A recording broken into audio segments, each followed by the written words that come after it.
ప్రార్థన.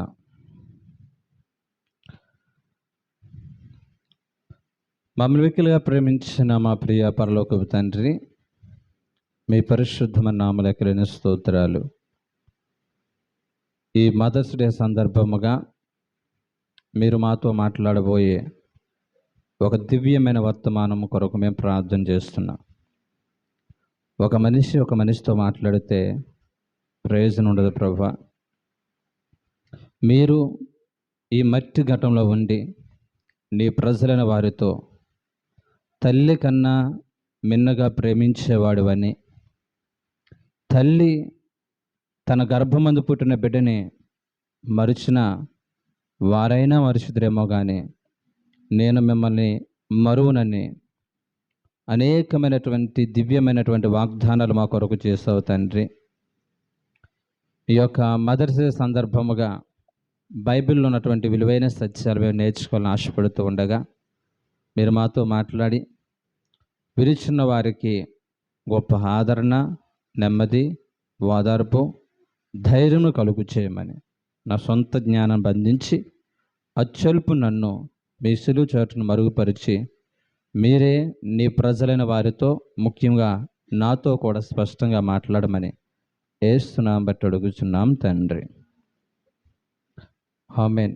Praise the lord. Hallelujah, hallelujah. Right. ఈరోజు May నెల 2వ ఆదివారము ప్రపంచవ్యాప్తంగా జరుపుకునేటువంటి ఒక దివ్యమైనటువంటి దినము మదర్స్ డే. ఏంటండి? తల్లుల యొక్క దినోత్సవం. బైబిల్ గ్రంథములో తల్లులు గూర్చినటువంటి దేవుని చేత కొనియాడబడినటువంటి తల్లులు అనేక మంది ఉన్నారు. ఈ మధ్యాహ్న కాల సమయంలో అసలు బైబిల్ గ్రంథం తల్లిని గూర్చి ఎలా ప్రస్తావిస్తూ ఉంది? ద్వితీయోపదేశకాండములో 5వ అధ్యాయం 16వ వచనం మనం చూసినట్లయితే, నీవు దీర్ఘాయుష్మంతుడగునట్లుగా నీ తల్లిని నీ తండ్రిని సన్మానించు అని వాక్యం సెలవిస్తూ ఉంది.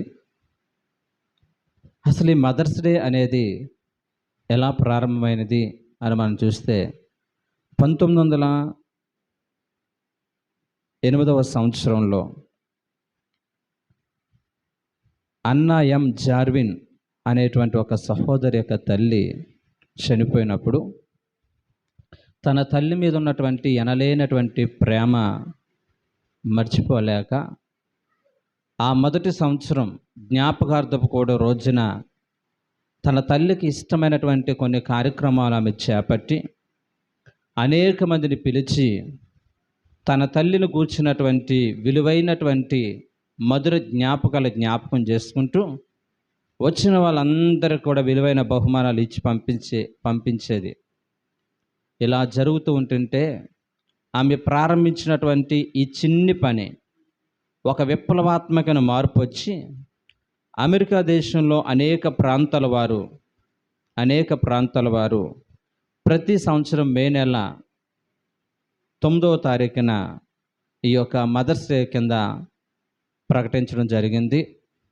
ఆ తర్వాత కాలంలో ఆ దేశానికి ప్రధానిగా ఉన్నటువంటి వుడ్రో విలియమ్స్ అనేటువంటి ఆయన ఈ పండుగని, ఈ మదర్స్ డేని ప్రతి సంవత్సరం మే నెల 2వ ఆదివారం రోజున దీనిని మేము ప్రకటిస్తున్నామని చెప్పినప్పుడు అది కాస్త ఒక అమెరికా దేశానికే కాకుండా ఈ రోజున ప్రపంచంలో అన్ని దేశాల వారు కూడా మే నెల 2వ ఆదివారం మదర్స్ డేగా ప్రకటించడం జరిగింది.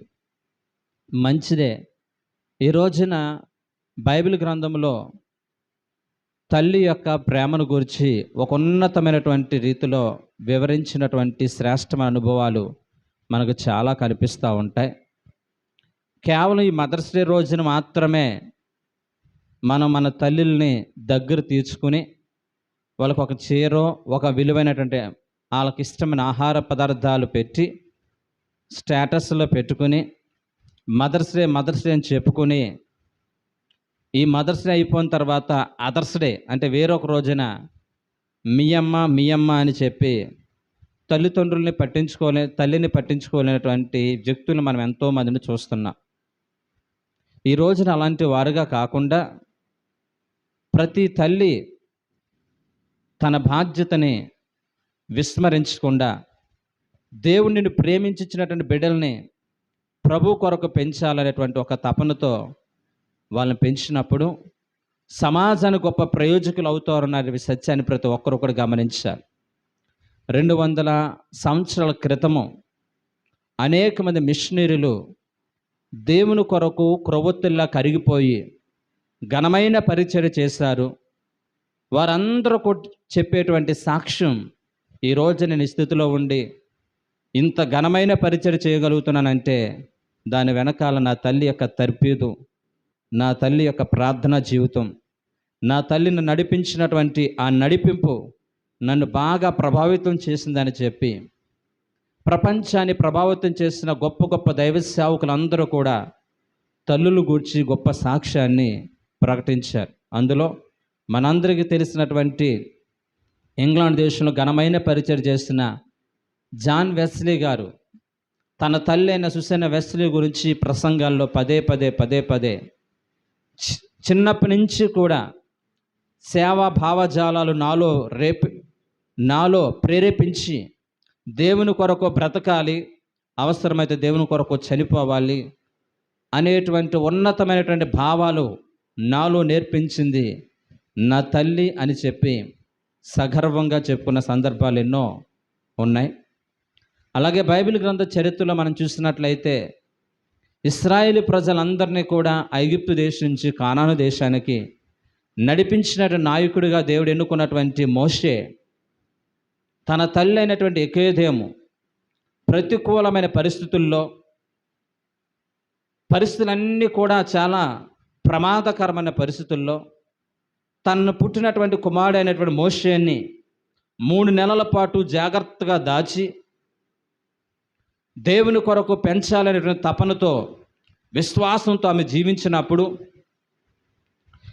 ఆ స్టోరీ అంతా మనకు తెలుసు.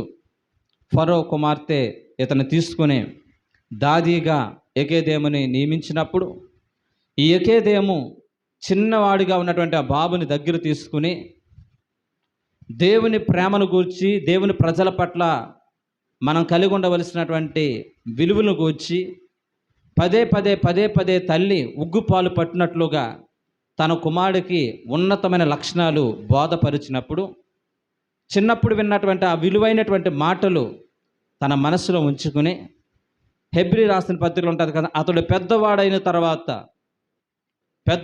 తర్వాత ఐగుప్తు ధనము అనుభవించడం కంటే, ఐగుప్తులున్న సుఖభోగములు అనుభవించడం కంటే క్రీస్తు నిమిత్తము నింద అనుభవించడం మేలు అని చెప్పి తన విలువైనటువంటి జీవితాన్ని ప్రజల కొరకు, దేవుని కొరకు సమర్పించుకున్నటువంటి ఒక ఉన్నతమైన పాత్రగా ఇశ్రాయేలు ప్రజలందరినీ నడిపించి గొప్ప నాయకుడిగా ఈ రోజున మోషే జీవించగలిగాడంటే కారణము నేను అంటున్నాను, తన తల్లి అయినటువంటి యెకోదేము అతను చేసినటువంటి విలువైనటువంటి సత్య బోధ అతనంత గొప్ప దైవ సేవకుడిగా, గొప్ప నాయకుడిగా ప్రభు సేవలు వాడుకున్నట్లుగా మనం చూడగలుగుతున్నాం.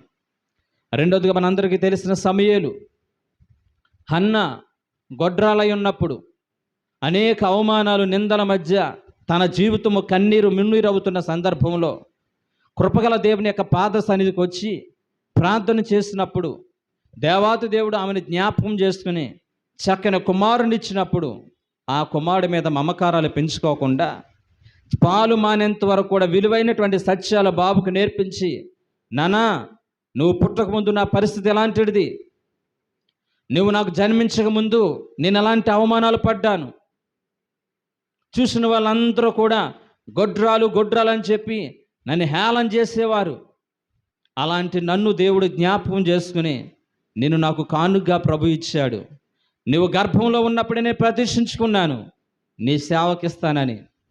కాబట్టి నువ్వు గొప్ప సేవకుడు అవ్వాలి నాన్న, నువ్వు అనేక మందికి దీవెనకరంగా ఉండాలి, నువ్వు బ్రతుకాలమంతా కూడా ప్రజలకి మేలు చేసేవాడుగా ఉండాలి అని చెప్పి ఉగ్గుపాలు పట్టిస్తున్నప్పుడు తన తల్లి తన ఒడిలో పెట్టుకుని బాబుకి విలువైనటువంటి ఆత్మీయ సత్యాలు ఆమె నేర్పించిన కారణాన్ని బట్టి పాలు విడిచిన వెంటనే తీసుకొచ్చి దేవాలయంలో సేవకునికి అప్పగించినప్పుడు, బహుశా నాకు తెలిసి బాబా నన్నొచ్చు, నాన్న అమ్మ నేను నీతో వచ్చేస్తానంటే, లేదురా నువ్వు ఇక్కడ ఉండుట మంచిది అని చెప్పి ఆ మందిరంలో ఉంచినప్పుడు దేవుని మహాకృప ఇజ్రాయేలు ప్రజలకి గొప్ప న్యాయాధిపతిగా, ఇజ్రాయేలు ప్రజలకి గొప్ప దీర్ఘదర్శిగా, ఇజ్రాయేలు ప్రజలకి గొప్ప ప్రవక్తగా దేవాతి దేవుడు ఈ సమూయేలును వాడుకోవడానికి, సమూయేలును ఘనమైన పాత్రగా వాడుకోవడానికి, తాను బ్రతుకునే దినములన్నీ కూడా ఇశ్రాయేలు ప్రజలందరూ కూడా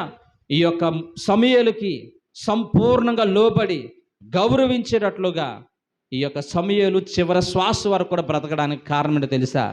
తన తల్లి వేసినటువంటి ఉన్నతమైన బాటలో ఆయన నడిచినట్లుగా మనం చూడగలుగుతున్నాం.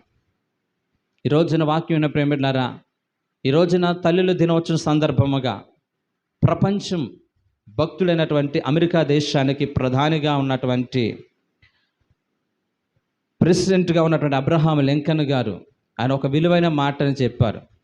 ప్రపంచ అభివృద్ధి అనేది తల్లుల చేతుల్లో ఉంటుంది. ఈ మాటకు అర్థమేంటో తెలుసండి? తల్లులు పిల్లల్ని కష్టపడేవారుగా పెంచితే, వాళ్ళు కష్టపడి పెరిగేటట్లుగా, వాళ్ళు కష్టపడి సంపాదించేటట్లుగా వాళ్ళు పెరిగితే కుటుంబం బాగుపడుతుంది. కుటుంబం బాగుపడితే గ్రామం బాగుపడుతుంది. గ్రామం బాగుపడితే దేశం బాగుపడుతూ ఉంటుంది. ఈ రోజున ప్రపంచ అభివృద్ధి లేదా దేశ అభివృద్ధి మనం అనుకున్నట్లుగా అనేక మంది నాయకుల చేతిలో ఉంటుంది అని అనుకోకూడదు.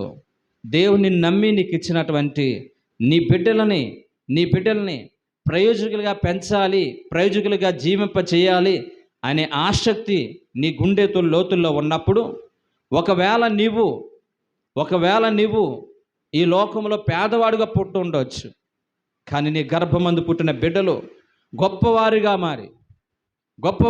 మారి అనేక మందికి దీవెనకరంగా ఉండినట్లుగా నువ్వు చేయడానికి దేవుడు నీకు ఉన్నతమైనటువంటి అవకాశాన్ని ప్రభువు ఇచ్చాడు. చిన్నప్పటి నుంచి కూడా వాళ్ళకి భావజాలాలు నేర్పించి గొప్ప ప్రయోజకులు అయ్యేటువంటి కృప ఆ దేవత దేవుడు మనందరికీ కూడా అనుగ్రహించినట్లుగా చక్కని జ్ఞానాన్ని ప్రభు అనుగ్రహించునుగాక. హల్లెలూయా, హల్లెలూయా. ఒక నాణానికి రెండు వైపులా కూడా ముద్రలు ఉన్నట్లుగా ఈ రోజున ప్రపంచాన్ని ప్రభావితం చేసిన తల్లులు ఉన్నారు. అలాగే ప్రపంచాన్ని వినాశనం చేసినట్లుగా ప్రేరేపించినట్టు తల్లులు కూడా లేకపోలేదు.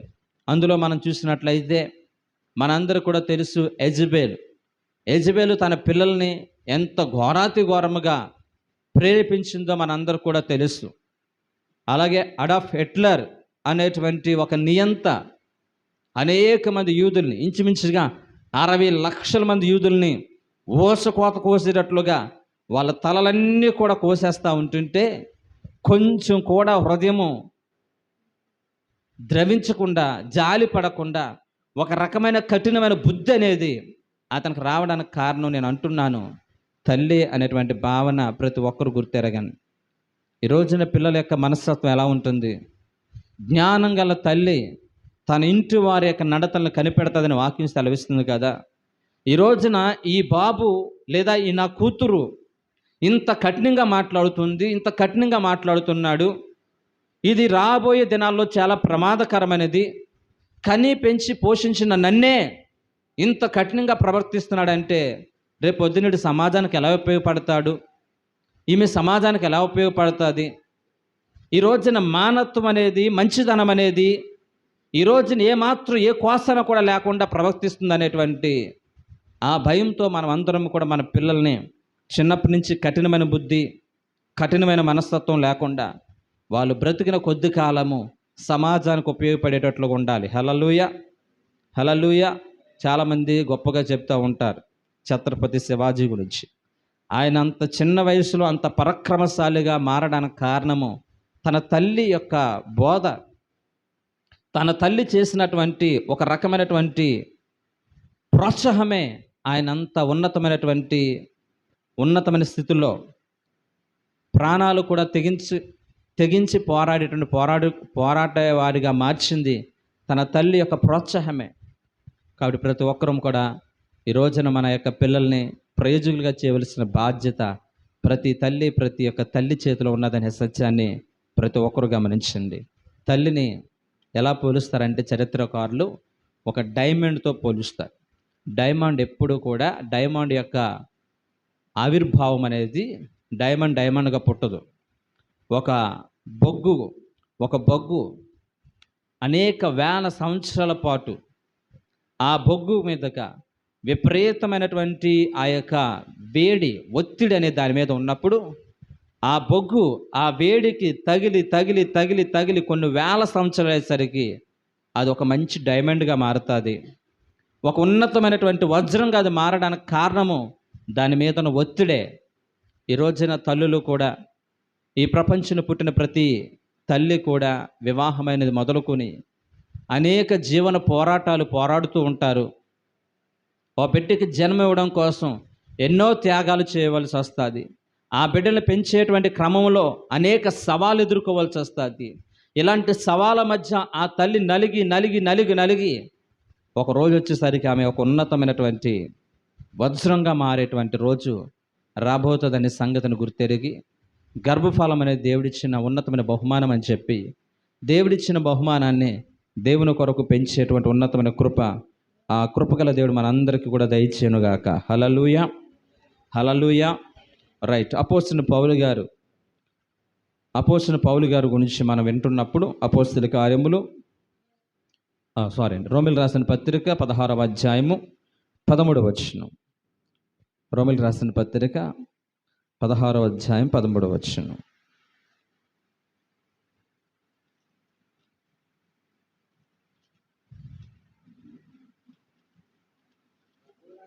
ప్రభువునందు ఏర్పరచబడిన రూపునకు వందనములు.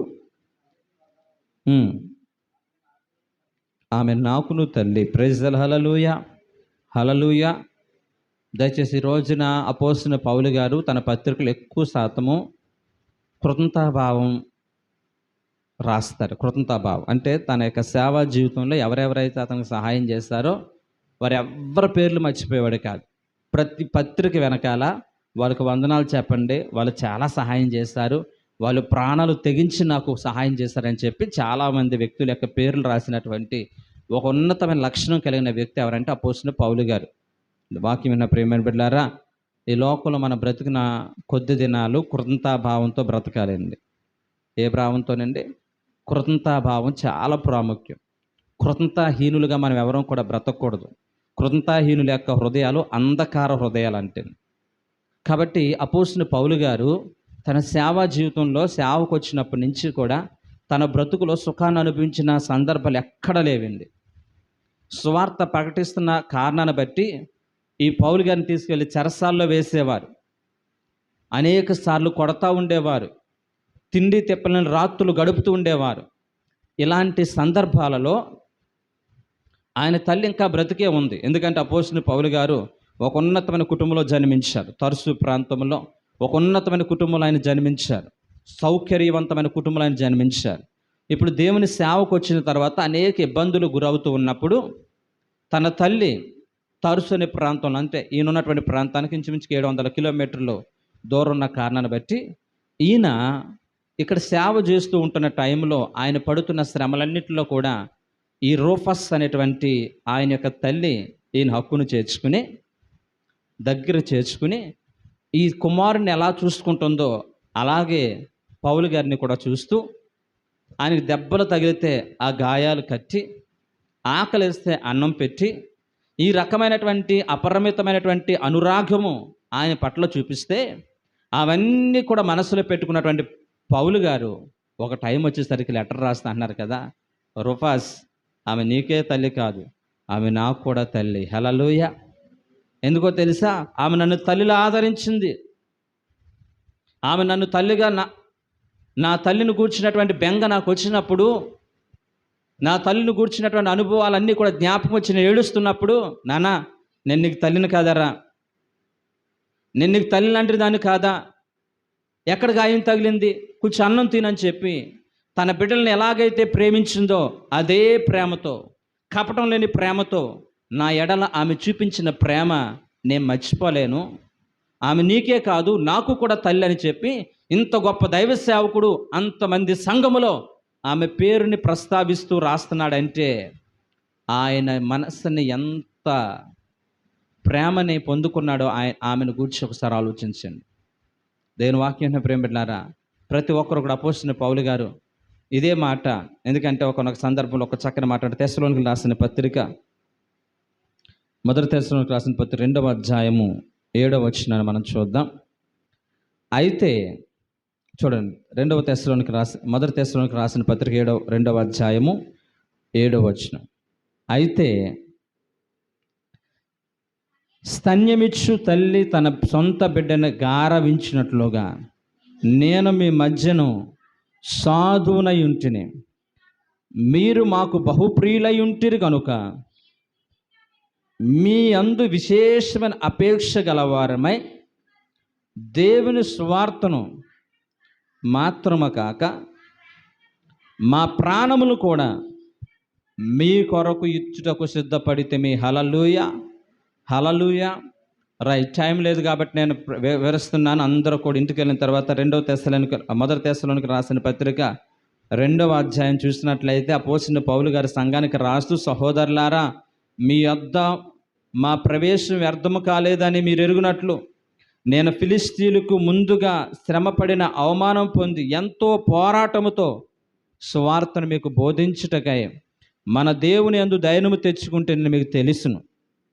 ఎలాగనగా మా బోధ కపటమైన బోధ కాదు, అపవిత్రమైనటువంటిది కాదు, మోసయుక్తముగా మీ దగ్గర నుంచి ఏదో ఆశించాలని, మీ దగ్గర నుంచి ఏదో పొందుకోవాలనేటువంటి మోసయుక్తముగా మేము సువార్తను ప్రకటించలేదు. మాకు అప్పగించబడినటువంటి ఈ సువార్తకు మేము యోగ్యమైన దేవుడు ఎంచి ఇది మాకు అప్పగించాడు. మనుషులను సంతోషపెట్టవారము కాక మా హృదయంలో పరీక్షించి దేవుణ్ణి సంతోషపెట్టవాలని మేము బోధించి ఉన్నాం. మీరు ఎరుగుదురు కదా మేము ఇచ్చకపు మాటలైనను ధనాపేక్షను కప్పిపెట్టి వేషములైనను ఎన్నడూ కూడా వినియోగించలేదు అంటూ ఇందుకు దేవుడే సాక్షి. హల్లెలూయా. మరియు మేము క్రీస్తు యొక్క అపోస్తలులై ఉన్నందున అధికారము ఇచ్చుటకు సమర్థులమై ఉన్నను, మీ వలనే కానీ ఇతరుల వలనే కానీ మనుషుల వలన కలుగు ఘనతను మేము కోరుకోలేదు. ఏం కోరుకోలేదంటే ఘనతను మేము కోరుకోలేదు. అయితే స్తన్యమిచ్చు తల్లి తన సొంత బిడ్డను గారవించినట్లుగా, పాలిచ్చేటువంటి తల్లి తన బిడ్డను ఎంత గారంగా ప్రేమిస్తాదో, ఎంత గారంగా చూసుకుంటాదో, అలాగా మేము మీ మధ్య సాధులమై ఉండి మీకు వాక్యం మాత్రమే ప్రకటించేవారు కాకుండా మీ కొరకు మేము ప్రాణాలైన ఇవ్వడానికి సిద్ధంగా ఉన్నాం. మీకు దానికి మీరే సాక్షి, దేవుడు సాక్షి. మీరు ఏడిస్తే మేము ఏడ్చాం, మీరు నవ్వుతే మేము నవ్వాం. మీ కొరకు మేము ఎంత ప్రయాసపడి ఈ పరిచయం ముందుకు సాగుతున్నామో మీకు తెలుసు. తల్లి తన బిడ్డని పాలిచ్చి తన బిడ్డని ఎంత గారాభంగా పెంచుకుంటాదో అలాగే విశ్వాసులని మిమ్మల్ని ఇంత గారాభంగా పెంచాం, దానికి దేవుడే సాక్షి అని చెప్పి తెస్సలోనికీయుల సంఘానికి ఉత్తరం రాస్తూ ఆయన మాట్లాడుతున్న మాటలు చదువుతూ ఉంటుంటే గుండెలు పిండేస్తున్నాయండి. హల్లెలూయా, హల్లెలూయా. మేము ఎప్పుడు కూడా మోసయుక్తమైన మాటలు మేము ప్రకటించలేదు. మీరేదో ఇస్తారని చెప్పి, మీ దగ్గర నుంచి ఆశించాలని చెప్పి కపటయుక్తమైనటువంటి బోధ మేము చేయలేదు. దానికి దేవుడే సాక్షి. మేము మనుషుల్ని సంతోషపెట్టాలని చెప్పి ఎప్పుడు ప్రయత్నం చేయలేదు. సంఘాన్ని మా బిడ్డలు అనే భావనతో మేము ప్రేమించాం. వీళ్ళు మా బిడ్డలు, వీళ్ళు మా కుటుంబం అనేటువంటి భావనతో మేము ప్రేమించాం అని ఆ రోజున అపోస్తలుడు చెప్పినటువంటి విధముగా ఈ రోజున ప్రతి దైవ సేవకుడు కూడా సంఘాన్ని గూర్చేటువంటి ఉన్నతమైన బోధ చేసేటట్లు ఉండడానికి దేవుడు కృప చూపించునుగాక. హల్లెలూయా, హల్లెలూయా. సంఘానికి సేవకుడికి ఉన్నటువంటి విలువైన బంధము తల్లి బిడ్డకున్నటువంటి బంధము. హల్లెలూయా. రైట్, మొట్టమొదటిగా తల్లికి ఉండే లక్షణాలు. మొదటి లక్షణం చదువుదాం. మొదటి రాజుల గ్రంథం 3వ అధ్యాయము 26వ వచనం. మొదటి రాజుల గ్రంథము 3వ అధ్యాయము 26వ వచనం. అంతటా బ్రతికి ఉన్న బిడ్డ యొక్క తల్లి తన తల్లి బిడ్డ విషయమై పేగులు తరుక్కుపోనిదై రాజునొద్ద నా ఏలినవాడ ఆ బిడ్డని ఏమాత్రం చంపక దానికి ఇప్పించమని మనవి చేయగా, అది నాదైనను దానిదైన కాకుండా చెరిసకము చేయండి. రైట్, మనందరికీ తెలిసిన చరిత్ర. దయచేసి మనకు ఏదైనా సమస్య వచ్చినప్పుడు న్యాయయుక్తంగా మాట్లాడాలి. ఎలా మాట్లాడాలండి? న్యాయాన్ని అన్యాయంగా, అన్యాయం న్యాయంగా మాట్లాడకూడదు. ఏ ఎండక గొడుగు పట్టేవారికి మనం ఉండకూడదు. ముఖ్యంగా సేవకులు. హల్లెలూయా. సేవకులు ఎలా ఉండాలంటే న్యాయంగా మాట్లాడాలి. ఎందుకంటే దైవిక జ్ఞానంతో న్యాయం చేయాలి. ఒక రోజున సొలొమోను గారు ఎప్పుడు కూడా ఒకటే ప్రార్థన చేసుకున్న, ప్రభువా, ఇంతమంది ప్రజల్ని నేను పరిపాలించడానికి నాకు జ్ఞానం దయచే ప్రభు అని ప్రార్థన చేసేవాడు. దేవుడు అతను కోరుకున్నట్లుగానే చక్కని జ్ఞానం వివేచనిచ్చాడు. ఒక రోజున ఒక సమస్య వచ్చింది. ఒక ప్రాంతంలో 2 స్త్రీలు వచ్చి, అయ్యా ఇదిగో ఈ బ్రతుకున్న బిడ్డ నా బిడ్డ నా బిడ్డ అని చెప్పి ఇద్దరు కూడా కొట్టుకుంటా ఉన్నారు, తిట్టుకుంటా ఉన్నారు. ఏం జరిగిందమ్మా అని అడిగారు. అయ్యా మేమిద్దరం కూడా ఒకే ఇంట్లో ఉంటున్నాము, అది భోంచేసి పడుకుంది, నేను కూడా భోంచేసి పడుకున్నాను. రాత్రికాల సమయంలో అది నిద్రమత్తులో ఇలా తిరిగి బిడ్డ మీద పడినప్పుడు ఆ పసికందు చనిపోయాడు. మధ్యరాత్రి వేళ చనిపోయిన బిడ్డను తీసుకొచ్చి నా దగ్గర పడుకుండబెట్టి బ్రతుకున్న నా బిడ్డను తీసుకుని తీసిపోయింది. ఉదయాన్నే లేచి నేను దానికి స్నానం చేపిద్దామని చెప్పి బిడ్డని తీసుకున్నప్పుడు పరిశీలనగా చూస్తే ఆ బిడ్డ నా బిడ్డ కాదని తెలుసుకుని ఆమెతో మాట్లాడితే, లేదు నా బిడ్డ నా బిడ్డ అని చెప్పి ఈమె నా మీద గొడవకు వస్తుంది, మీరే న్యాయం చేయాలయ్యా అని చెప్పి సొలొమోను గారి దగ్గరికి వస్తే ప్రజలందరూ కూడా చూస్తున్నారు ఎలా తీర్పు తీరుస్తాడని. అప్పుడు రాజుగారు ఒకటే మాట అన్నారు, అమ్మా ఒకసారి కత్తి తీసుకురండి. కత్తి తీసుకొచ్చారు, ఆజ్ఞాపించారు, ఒరేయ్ ఈ బ్రతుకున్న బిడ్డ 2గా చేయండి, 2 ముక్కలు చేసి ఒక ముక్కని దానికి, ఒక ముక్కని ఈమెకి ఇవ్వండి అని చెప్పేసి అన్నారు. తల్లి ఆ బిడ్డను కన్ననటువంటి తల్లి అంటుంది, ఆ బిడ్డను కన్న తల్లి అంటుంది, అయ్యా వద్దు వద్దు వద్దు, అలా చంపొద్దు, పోన్లే ఎక్కడున్నా కానీ బ్రతకడమే కావాలి, నా పేగులు తరుక్కుపోతున్నాయి, వాడిని నేను చంపడం చూడలేను, కాబట్టి ఆ బిడ్డని దానికి ఇచ్చేసేయండి అన్నది.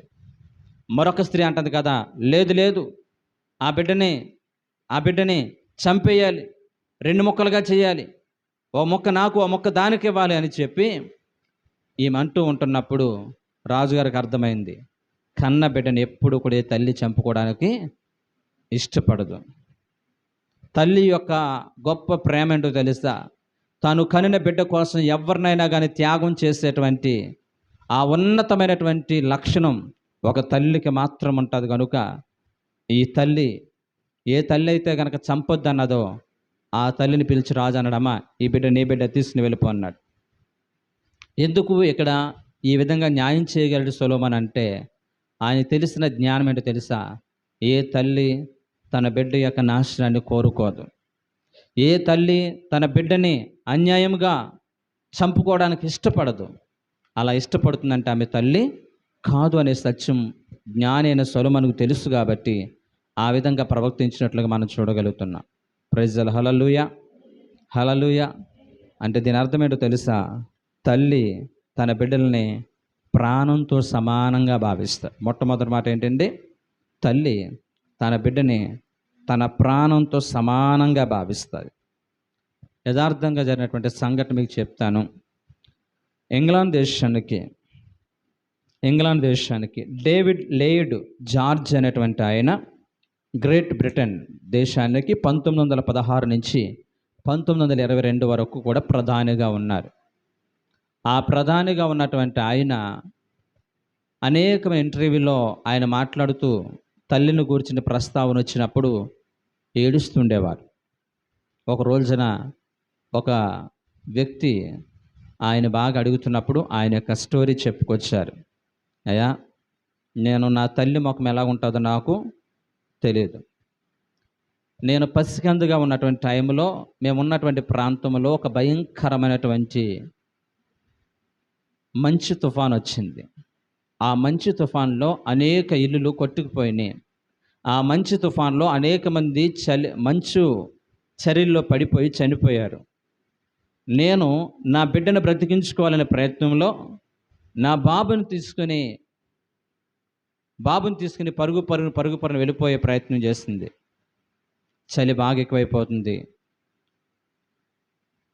ఆ తుఫాన్ ఎక్కువైపోతూ ఉంటుంది. ఆమెకు ఒక ఆలోచన వచ్చింది, నా కొడుకు చనిపోవడం నేను చూడలేను, కాబట్టి వీడిని బ్రతికించుకోవాలనే ప్రయత్నంలో ఆమెకున్నటువంటి కోట్ తీసి, ఆమె వేసుకున్న వస్త్రాలని తీసి ఈ బిడ్డ చుట్టూ కూడా చుట్టి ఒక చెట్టు దగ్గర తీసుకువెళ్ళి ఆ చెట్టు దగ్గర పెట్టి, ఆ భయంకరమైన చలిలో వణుకుపోతూ ఆమె చచ్చిపోయింది. నెక్స్ట్ రోజున ఎవరైనా కానీ బ్రతుకున్నారని చెప్పి రెస్క్యూ టీం అంతా కూడా వచ్చి వెతుకుతూ ఉంటుంటే, బట్టల చేత చుట్టబడినటువంటి బాబుని చూసి బాబుని తీసుకువెళ్ళి పెంచారు. ఆ బాబు ప్రయోజకుడయ్యాడు, ఒక ఉన్నతమైన దేశానికి ప్రధానిగా మార్చబడ్డాడు. కారణం ఏంటో తెలుసా? తల్లి యొక్క త్యాగం. ఆ రోజున తల్లి, నేను బాగుంటే చాలు, ఈ పసికందు ఏమైపోతే మనకెందుకు, రేపొద్దున దేవుడు మరలా జ్ఞాపకం చేసుకుని నాకు బిడ్డని ఇవ్వకపోతాడా అనేటువంటి స్వార్థము అక్కడ తల్లి చూపించినట్లయితే, ఈ రోజున ఈ యొక్క బ్రిటన్ దేశానికి ప్రధానిగా ఉన్నటువంటి ఈ యొక్క డేవిడ్ లేడ్ జార్జ్ అనే వ్యక్తి ఉండేవాడు కాదు. ఆ రోజున తల్లి చేసిన త్యాగము బిడ్డకు జీవాన్ని పోసింది. తల్లి చేసిన త్యాగము బిడ్డకు జీవాన్ని పోసింది. ఇలా చెప్పుకుంటూ పోతే అనేక సందర్భాలు మనం చూస్తూ ఉంటాం.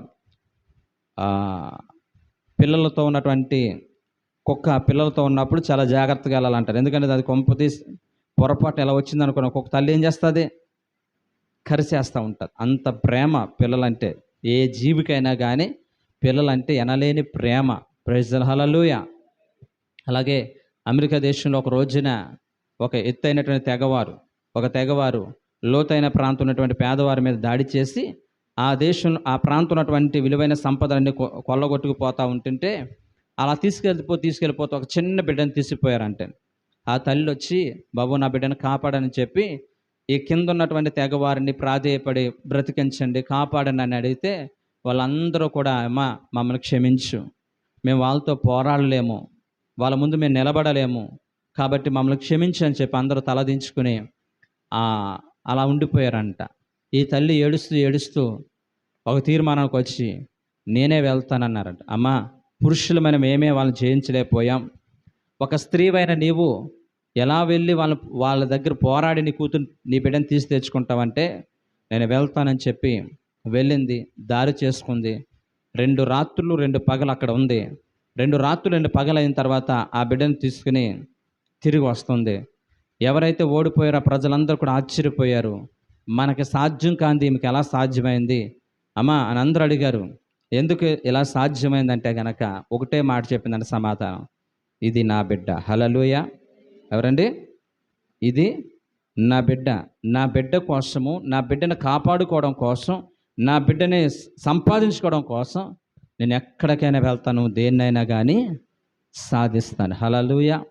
ఇది తల్లి తన బిడ్డని ప్రాణము కంటే సమానముగా ఏం చేస్తుందండి? భావిస్తుంది. రెండో మాట చూడండి, మత్తయి శుభవార్త 23వ అధ్యాయం 37వ వచనం.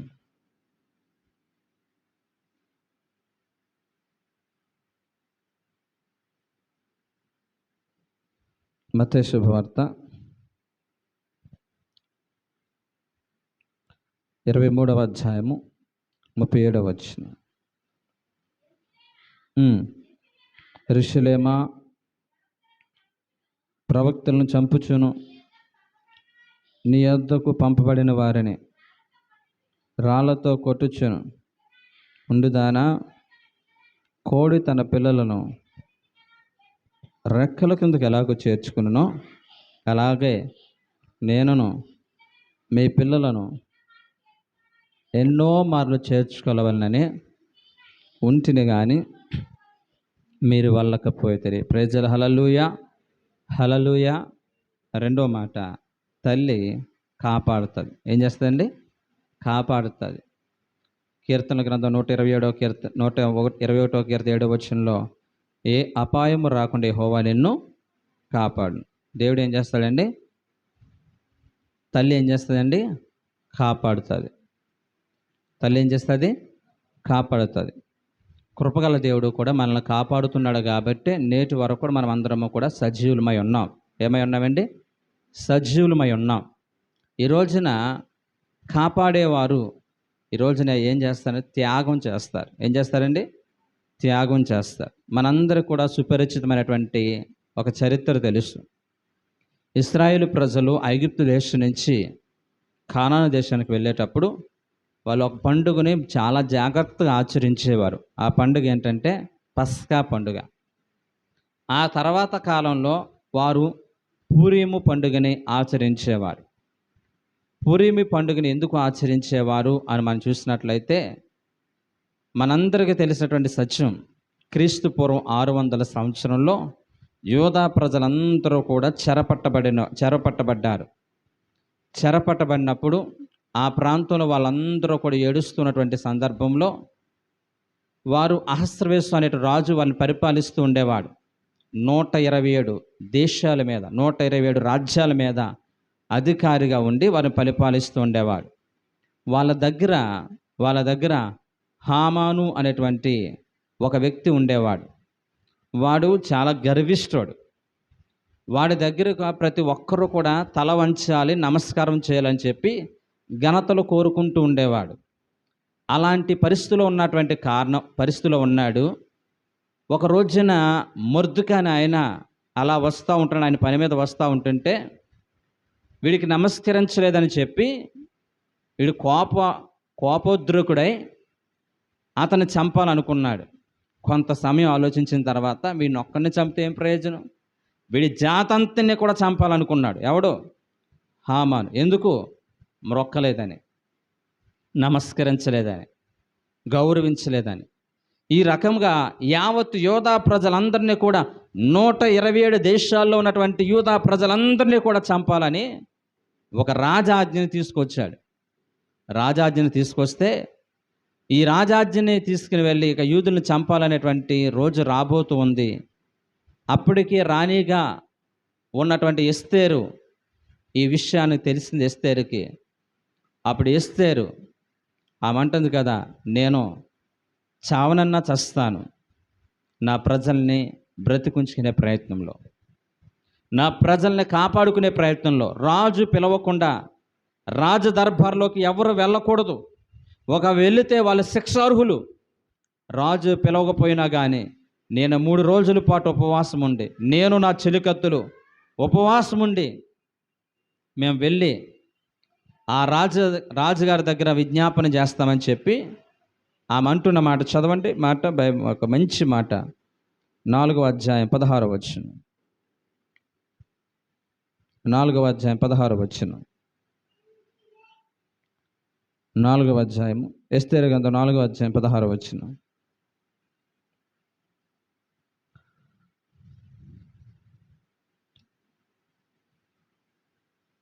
ఎస్తేరు గ్రంథం 4వ అధ్యాయం 16వ వచనం. మీరు పోయి చూశాను,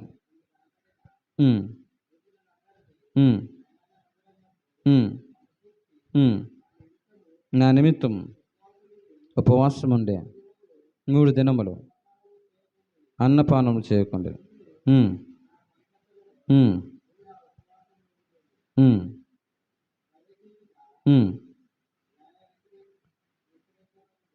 న్యాయ వ్యతిరేకతమైన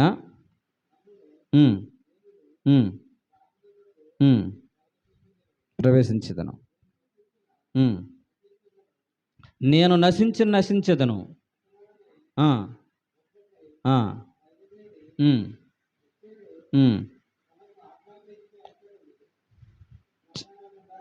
ప్రైజ్ ద హల్లెలూయా. ఈ స్టోరీ మనందరూ కూడా తెలుసు. రాజ దర్బార్లోకి వెళ్తే నేను చనిపోతాను, నేను చనిపోయినా పర్వాలేదు, నా ప్రజలు కాపాడబడాలనేటువంటి ఒక సమర్పణతో తన జీవితాన్ని జాతికి అంకితం చేసుకుని ఈ ఎస్తేరు రాజ దర్బార్లోకి ప్రవేశించడానికి ఉపవాసం ఉండి ప్రార్థన చేసుకుంది. లోపలికి వచ్చింది. యూదులందరినీ కూడా రక్షించమని ప్రాధేయపడింది. ఒక అద్భుతమైన విడుదల యూదా ప్రజలందరికీ వచ్చినప్పుడు ఆ రోజున వారు ప్రకటించుకున్నటువంటి రోజు ఏంటో తెలుసా? పూరిమి పండగ రోజు. హల్లెలూయా. ఈ రోజున యూదులందరూ కూడా చనిపోకుండా క్షేమంగా కాపాడబడారంటే కారణం ఎవరో తెలుసా? ఒక యూదురాలైనటువంటి ఎస్తేరు చేసినటువంటి ప్రార్థన, ఒక యూదురాలని ఎస్తేరు చేసిన త్యాగము యావత్ యూదులందరినీ కూడా కాపాడగలిగింది. ఈ రోజున నువ్వు నిన్న కూడా నేను ఒక్కరిని అనుకోవద్దు. ఈ రోజున విప్లవం అనేది ఒక ఇంట్లో నుంచే ప్రారంభమవుతుంది. ఒక విప్లవం అనేది ఒక ఇంటిలో నుంచే, ఒక వ్యక్తి నుంచే ప్రారంభమవుతుంది.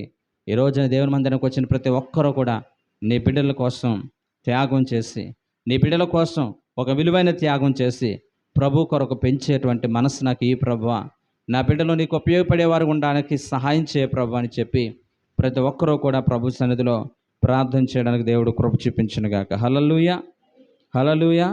రైట్, ఇక లాస్ట్ మాటను చెప్పి నేను ముగిస్తాను. తల్లి తన బిడ్డని ఆదరిస్తుంది. యెషయా గ్రంథము 66వ అధ్యాయము 13వ వచనం. యెషయా గ్రంథము 66వ అధ్యాయము 13వ వచనం. ఒక తల్లి వానిని ఆదరించినట్లు నేను మిమ్మల్ని ఆదరిస్తాను, యెరూషలేములోనే మీరు ఆదరించబడతారు. హల్లెలూయా, హల్లెలూయా. ఒక తల్లి వానిని ఆదరించినట్లుగా నేను మిమ్మల్ని ఆదరిస్తాను, మీరు యెరూషలేములోనే ఆదరించబడతారు. ఎక్కడ ఆదరించబడతారండి? యెరూషలేములోనే. ఎంత చక్కని మాట ప్రభువు వాడుతున్నాడో చూడండి. ఈ రోజున ఆదరణ కోసం ఎక్కడెక్కడికో పరుగు పెడుతున్నాం. నిజమైన ఆదరణ దొరికే స్థలము దేవుని యొక్క మందిరం. ఆయన మాట్లాడేటువంటి విలువైన మాటల్ని మనం మనస్ఫూర్తిగా గమనించి గ్రహించి వాటిని హృదయంలో దాచుకుంటే దేవుడిచ్చే ఆదరణ, దేవుడిచ్చిన ఓదార్పు, దేవుడిచ్చినటువంటి ఉన్నతమైనటువంటి ఓదార్పు ఈ ప్రపంచంలో ఏ మనిషి ద్వారా కూడా రాదండి. ఏ మనిషి ద్వారా రాదు. ఈ భూ ప్రపంచంలో నిజమైన ఆదరణ వచ్చేది కేవలం దేవుని యొద్ద నుంచే. ఒక తల్లి వానిని ఆదరించినట్లుగా నేను మిమ్మల్ని ఆదరిస్తాను. అపోస్తలుడైన పౌలు గారు 2 కొరింథీయులకు రాసిన పత్రిక 1వ అధ్యాయం 4వ వచనం అంటాడు కదా, దేవుడు మమ్మల్ని శ్రమలో ఉన్నప్పుడు ఎట్టి ఆదరణతో ఆదరించాడో, మేము పొందుకున్న ఆదరణ బట్టి ఎట్టి శ్రమలు ఉన్న వారినైనా కానీ ఆదరించడానికి దేవుడు సమర్థుడు అని చెప్పి దేవాతి దేవుడు సన్నిధానంలో అపోస్తలుడైన పౌలు గారు దేవుని యొక్క సన్నిధానంలో ఒక ఉన్నతమైనటువంటి ఆదరణకు ఉన్నటువంటి మాటలు తెలియజేస్తుంటే సంఘానికి వచ్చిన ప్రతి బిడ్డ కూడా గమనించండి, సంఘములోనే మీకు గొప్ప ఆదరణ దొరుకుతుంది. ఏం దొరుకుతుందండి? సంఘములోనే మీకు ఆదరణ. ఈ రోజున ఎంతోమంది నిరాశ నిస్పృహలో ఉన్నవారు, అవమానాల్లో ఉన్నవారు, అప్పుల్లో ఉన్నవారు, కుటుంబ సమస్యలు ఉన్నవారు, హృదయం అంతా కూడా విషాదముతో నిండిపోయిన వారు ఈ రోజున ప్రభు సన్నిధానికి వచ్చి గొప్ప ఆదరణ పొందుతున్న వారు అనేక మంది ఉన్నారు. యెరూషలేములో మీరు ఆదరణ పొందడానికి దేవుడు కృప చూపించునుగాక. హల్లెలూయా, హల్లెలూయా. అందరూ కూడా తలలో వంచండి, ప్రార్థన చేసుకుందాం.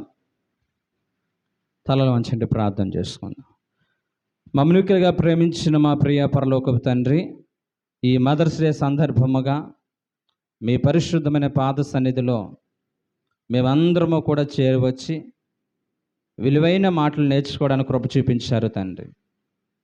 ఆది యందు వాక్యముండెను, వాక్యమే దేవుడయుండెను, ఆ వాక్యమే కృపా సత్య సంపూర్ణుడిగా మా మధ్యన వసిస్తుంది ప్రభువా. వాక్యమున్న నీకు మేమందరము కూడా విధేయులమై నీ వాక్యాన్ని హృదయంలోనికి ఆస్వాదించుకునే స్థితి మాకు ఇవ్వండి ఆయన. విన్న వాక్యాన్ని ప్రతి ఒక్కరూ కూడా ఆచరణలో పెట్టి మా బిడ్డల్ని నీ కొరకు పెంచే గొప్ప భాగ్యాన్ని ఇవ్వండి ఆయన. ప్రపంచమంతా కూడా పేదరికంలో ఉన్నటువంటి ఆ పేదరిక నిర్మూలన చేయడానికి ఒక బలమైన సాధనము తల్లే ప్రభా. చిన్నప్పటి నుంచి కూడా కష్టపడడం, ప్రయోజకులు అవ్వడం బిడ్డలకు నేర్పించి వారి సమాజానికి ఉపయోగపడేవారు ఉండడానికి సహాయం చేయండి. మా చేతులారా మా పిల్లలు ఎవరిని కూడా అయ్యా నా తండ్రి చరిత్రహీనులుగా చేయకుండా వాళ్ళని ప్రయోజకులుగా చేయడానికి మీరు కృప చూపించమని యేసు నామమున బట్టి అడుగుచున్నాం తండ్రి.